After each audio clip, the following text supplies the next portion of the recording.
பாண்டியன் குடும்பத்துல எல்லாருமே நல்லவங்க தான். ஒவ்வொருத்தரோட கேரக்டரையும் தனித்தனியா யோசிச்சு பாத்தீங்கன்னா நல்லாவே புரியும். ஆனாலும் இருக்கிறதுலயே ரொம்ப ரொம்ப நல்லவங்கன்னா கோமதி கேரக்டர் தான். யாருக்கெல்லாம் கோமதியை பிடிக்குமோ மறக்காம ஒரு லைக் போட்டுருங்க. பாண்டியன் ஸ்டோர் சீரியலே முடிஞ்சாலுமே இந்த கோமதி மட்டும் நம்ம மனசை விட்டு அகலவே மாட்டாங்க. அப்படி ஒரு காரியம் பண்ணிருக்காங்க இன்னைக்கு கோமதி. மலர் வீட்டுல கோமதி, மீனா, ராஜி எல்லாரும் இருப்பாங்க இல்லையா? எல்லாருமே சேர்ந்து குலதெய்வம் கோயிலுக்கு போறதா பிளான் பண்ணிருப்பாங்க. தங்கராசு ஃபேமிலியும் வர்றதா இருக்கும். ராகவனும் ராஜலட்சுமியும் மதி வீட்டுல வேணா சொல்லிடலாம் அப்படிங்கிற மாதிரி ஒரு மரியாதைக்காக சொல்லலாம் அப்படிங்கிற மாதிரி பேசிக்கிட்டு இருப்பாங்க. அப்ப அங்க உட்கார்ந்து இருந்த கோமதி, ஏங்க மலரை பத்தி கொஞ்சம் கூட யோசிக்க மாட்டீங்களா? எதிர்த்த வீட்டில் இருந்தும் 30 வருஷமா என் அம்மா கூட பேச முடியாம பார்க்க முடியாம என்ன ஒரு தவிப்பு தவிச்சேன்னு எனக்கு தான் அந்த வலி புரியும். மலரு இந்த வீட்டுக்காக எவ்வளவு செய்யறா. அவளுக்காக அவளோட அம்மாவை கூப்பிடணும்னு உங்களுக்கு தோணவே இல்லையாங்க? உங்களுக்கு என்ன பரம்பரை சண்டையா அவங்களோட? ஏதோ சின்ன சிறுசுங்க அவங்களுக்கு பிடிச்சது கல்யாணம் பண்ணிக்கிட்டாங்க. அதுக்கு அவங்க அம்மா என்ன பண்ணுவாங்க? 2 நாட்டுக்கு இடையில சண்டை வந்தா கூட அதுக்கு ஒரு முடிவு இருக்கு, சமாதானமா போயிடுறாங்க. ஆனா இங்க உங்க சண்டை பெரிய சண்டையாவில் இருக்கு. முதல்ல போனை போடுங்க, மலர் அம்மாவையும் கூப்பிடுங்க. மதியோட அம்மா அப்பா எல்லாருமே வந்திருக்கும் போது, தங்கராசு வீட்டுல இருந்தும் அவங்க அம்மா எல்லாருமே வந்திருக்கும் போது மலருக்கு மட்டும் ஆசை இருக்காதா அவங்க அம்மா வரணும்னு? ஏங்க அவ மனசை புரிஞ்சுக்கவே மாட்டேங்கிறீங்க? உங்களுக்காக ஓடி ஓடி எவ்வளவு வேலை செய்யறா, எவ்வளவு நல்லா பாத்துக்கிறா உங்களை. அவளோட அம்மாவை கூப்பிடணும்னு உங்களுக்கு தோணவே இல்லையா? நீங்க போனை போடுங்க முதல்ல. மலரு இந்தாம்மா ஃபோன் நம்பர் எடுத்து கொடு. மலரு ரொம்ப பயப்படுவாங்க. கையில போனை வாங்கி போன் நம்பரை எடுக்கிறதுக்கே பயப்படுவாங்க. அதனால கோமதி என்ன பண்ணுவாங்கன்னா, ராகவன் ராஜலட்சுமி இவங்களோட போனை வாங்கி மலர் கையில கொடுத்து, இதுலயே நீ போடு, டைரக்டா நம்பரை போடு, நான் பேசுறேன் அப்படின்னு சொல்லி மலர் கிட்ட போனை கொடுப்பாங்க. மலரும் போன் அடிச்சதும் கோமதி கிட்ட கொடுப்பாங்க. கோமதி, வணக்கம்மா, மலரோட அம்மா தானே பேசுறீங்க, எப்படி இருக்கீங்க? நான் ராகவன் ராஜலட்சுமி, அவங்க வீட்டுக்கு வந்திருக்கிற கெஸ்ட். நாளைக்கு எல்லாரும் குலதெய்வம் கோயிலுக்கு போறோம்ல, அதுக்கு கூப்பிடுறதுக்காக லட்சுமி அம்மா தான் போன் பண்ண சொன்னாங்க. அவங்க உங்ககிட்ட பேசணுமா அப்படின்னு சொல்லிட்டு ராஜலட்சுமி கிட்ட கொடுப்பாங்க. அவங்க போனவே வாங்க மாட்டாங்க. நான் பேசல அப்படிம்பாங்க. ராகவன் நான் பேசல அப்படின்னு சொல்லுவாரு.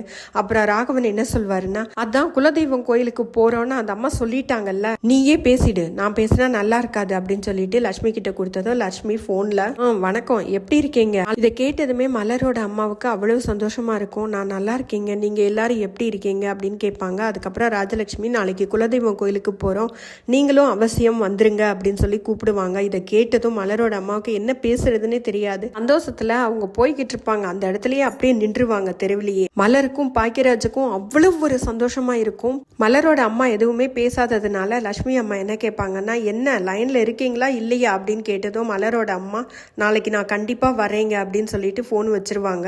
மறுபடி ராஜி இந்த கதிர் விஷயத்தையே ஆரம்பிப்பாங்க. கோமதி தனியா போய் கதிருக்கு போன் பண்ணி, இல்லையே கதிரு, நீ எங்க இருக்க?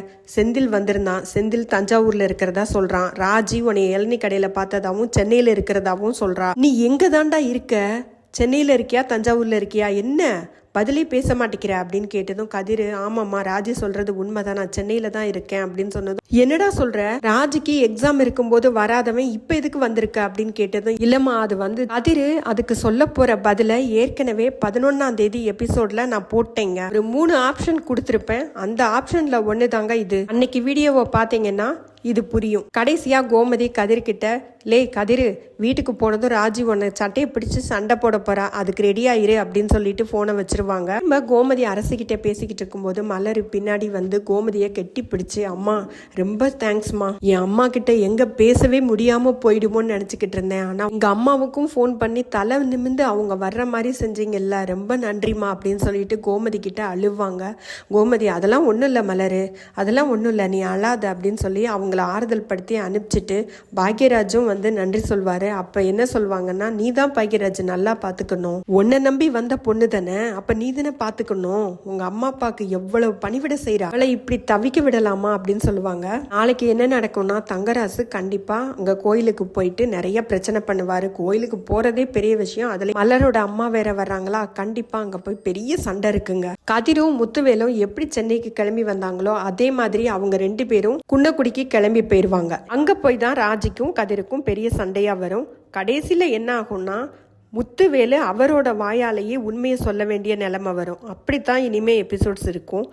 அதுவும் இல்லைன்னா குலதெய்வம் கோயிலுக்கு போயிட்டு வந்த கையோட கோமதி என்ன சொல்வாங்கன்னா, கதிர்கிட்ட ஃபோன் பண்ணி, உன் கூட வந்த அந்த உடம்புக்கு முடியாத கஸ்டமரை நான் மட்டும் பார்க்கணும்டா, நான் கோயிலுக்கு போயிட்டு வந்தேன், பிரசாதம் எல்லாம் எடுத்துட்டு வந்திருக்கேன் அப்படின்னு சொல்லிட்டு பார்க்கணும், நீ வந்து கூட்டிட்டு போன்னு சொல்ல போறாங்க. அப்ப கூடவே மீனாவும் ராஜியும் விடுவாங்களா, கூடவே போவாங்க. அங்கதான் முத்துவேலை பாக்குற மாதிரி இருக்கும். இது ஒரு ஆப்ஷன். மூணாவதா என்ன ஆப்ஷன்னா, சக்திவேல் கிளம்பி சென்னைக்கே வந்துருவாரு. ஏன்னா இவ்வளவு நாளாகியும் அண்ணே நமக்கு ஒரு போன் கூட பண்ண மாட்டேங்குது, நாம போன் பண்ணாலும் எடுக்க மாட்டேங்குது, இதை இப்படியே விட்டோம்னா நமக்கு சொத்து எல்லாமே கிடைக்காம போயிடும்னு குமாரை கூட்டிகிட்டு சென்னைக்கு கிளம்பி வருவாரு. இந்த மூணுல ஏதாவது நடக்கும் நான் எதிர்பார்க்கிறேன். உங்களோட சாய்ஸ் என்னன்னு மறக்காம கமெண்ட்ல சொல்லுங்க.